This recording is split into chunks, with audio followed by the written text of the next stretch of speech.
ત્યારે પણ કસ્ટમરના ઘરે પાર્લરનું કામ કરવા જઈએ ત્યારે ઘણા બધા અનુભવ થતા હશે. આજે થયું કે બેનની થોડીક જ મહેંદી હજી મૂકી હતી, ત્યાં તેમનો બાબો રડવા લાગ્યો, એટલો રડવા લાગ્યો કે રીતસર 1 કલાક થઈ ગઈ અને ટાઈમ પણ ઘણો બધો ખોટો. આજે મેં એવું વિચાર્યું હતું કે વહેલા જઈને મહેંદી મૂકી દઉં તો રાત્રે મોડું ન થાય, પણ ઉલટાનું એવું થયું કે એમનો બાબો રહ્યો જ નહીં અને 1-2 કલાક એમના બાબા રડવામાં જ ગયા અને મારી મહેંદી મૂકવામાં ખૂબ જ વાર લાગી ગઈ.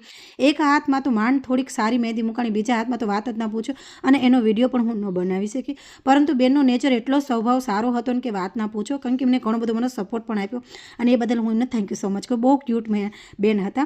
પછી એમને મને નાસ્તો કરવા પણ આપ્યો અને જમવાનો ઘણો બધો આગ્રહ કર્યો, પણ હું જમી નહીં, કારણ કે મારા ઘરે જ આવવું હતું, મારા ઘરે પણ રસોઈ બનાવવાની હતી. પણ મહેંદી મૂકવામાં એટલી વાર લાગી કે 8:15 જેવું થઈ ગયું. પછી મારા હસબન્ડે પણ મને કહ્યું કે તમ તાર કંઈ વાંધો નહીં, શાંતિથી મહેંદી મૂકીને ઘરે આવજે, હું કંઈક લેતો આવીશ. ઘડિયાળમાં જોયું તો 8:15 થઈ ગયા હતા અને પછી શું કે કંઈ થાય તો નહીં, અને માંડ કરીને 2 પાવ તો માંડ ખવાના, 2 પાવ તો નહીં કહું, 1.5 પાવ માંડ ખવાના, કેમ કે એટલું પેઇન થતું હતું કે વાત ના પૂછો. આખા દિવસનું ઘરનું કામ બધું કરી અને કસ્ટમરનું કામ પણ સંભાળવાનું છે. આટલી મહેનત કરું છું તો પણ તમે લાઈક, શેર અને ફોલો કરતા નથી.